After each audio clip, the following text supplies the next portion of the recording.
सावन महीने में हर साल कांवड़ यात्रा होती है, लेकिन इस बार की कांवड़ यात्रा कई और वजहों से चर्चा में रही। नेम प्लेट विवाद तो कहीं हिंसा और उपद्रव की तस्वीरें, यहाँ तक कि सीआरपीएफ जवान को भी नहीं बख्शा। इस बार कांवड़ यात्रा से उपद्रव की तमाम खबरें और तस्वीरें सामने आई। कुछ पर एक्शन भी हुआ। कांवड़ यात्रा के बाद हरिद्वार की सड़कें भी ट्रैफिक से बेहाल रहीं। कई किलोमीटर लंबा जाम लगा रहा, जिससे लोगों को काफी परेशानी झेलनी पड़ी। कांवड़ यात्रा तो समाप्त हो गई, लेकिन हरिद्वार रोडवेज को बड़ा नुकसान पहुंचा गई। मेले में हरिद्वार रोडवेज को करीब 1 करोड़ का घाटा हुआ है। मेला अवधि के दौरान रोडवेज बसों को सवारियां नहीं मिली, जिसके चलते तमाम बसों के पहिए थमे रहे। करीब 13 दिन चले कांवड़ मेले में हरिद्वार रोडवेज बस स्टैंड को शिफ्ट कर 3 अस्थायी बस अड्डों से संचालित किया गया था। हालांकि भारी भीड़ और रूट डायवर्जन के चलते इन अस्थायी बस अड्डों पर भी यात्रियों की आवाजाही न के बराबर रही। रोडवेज बस स्टैंड के अधिकारियों के मुताबिक मेला अवधि के दौरान हरिद्वार रोडवेज को करीब 1 करोड़ रुपए के रेवेन्यू का नुकसान हुआ है। देखिए, क्योंकि इस बार इस बस अड्डे से इधर 3 बस अड्डे बनाए गए थे, जहाँ पे यात्री अच्छी तरह उपलब्ध नहीं हुआ, जिस कारण हरिद्वार डिपो को लगभग 1 करोड़ रुपए के आसपास हानि हुई।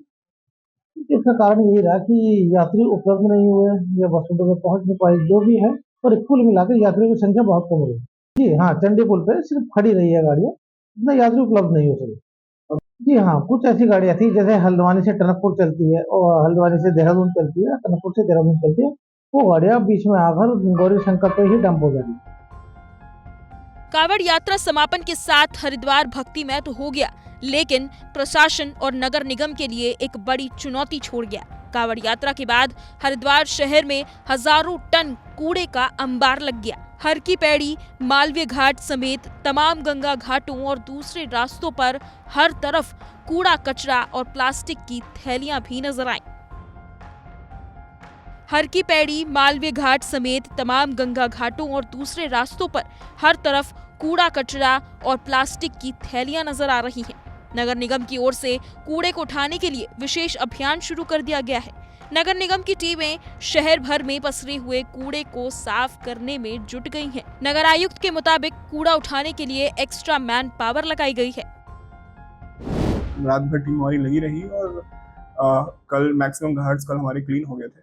1-2 घाट्स बचे हुए थे, विष्णु घाट और बिरला घाट, वो भी आज क्लीन हो गया है। और अभी जो प्लान है वो ये है कि जो अन्य स्पॉट्स जैसे बैरागी है, पंदीप टमगादर टापू, जो बड़े फील्ड्स हैं जहाँ पे पार्किंग का भी स्पॉट्स रहता है और कई सारे टेम्परेरी शॉप्स भी लगते हैं, तो वहाँ पे अभी हमारा एंटी इंक्रोचमेंट ड्राइव भी चल रहा है। और क्योंकि फिर वहाँ से ज़्यादा कूड़ा निकलने की स्थिति होती है, तो आज हमारा प्रयास रहेगा कि वहाँ पे मैक्सिमम सफाई हो जाए। विशेष अभियान भी चलाएंगे, अन्य विभागों को भी इसमें इनकॉर्पोरेट किया जा रहा है। सैटरडे से हम लोग HRD के साथ भी इन्वॉल्व होंगे। इसमें हम लोग अपील भी करेंगे पब्लिक के साथ कि आप लोग सफाई अभियान में भी इन्वॉल्व हो।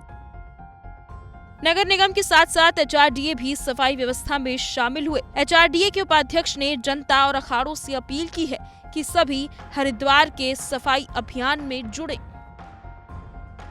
कल कांवड़ का आखिरी दिन था और वो उन लोगों ने साफ सफाई मैक्सिमम कर दी है, लेकिन फिर भी एक ये हमें अपॉर्चुनिटी मिलती है कि जब कांवड़ खत्म हुआ तो देख सकते हैं कूड़ा हमारा काफ़ी मतलब हर जगह फैला हुआ है, अभी भी फैला हुआ है।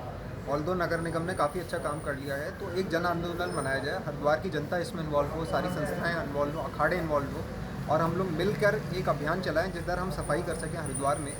और मेरी आपके माध्यम से पूरी जनता को अपील है, हरिद्वार की जनता को अपील है कि इसमें सब लोग एक जन भागीदारी करके यहाँ साफ़ सफाई का एक अभियान चला जाए और फ्यूचर में हम लोग जो कूड़ा है और जितनी भी गंदगी जो फैलाते हैं उसको हम लोग डस्टबिन्स में डालें या फिर नगर निगम की जो गाड़ी आती है उसमें डालें।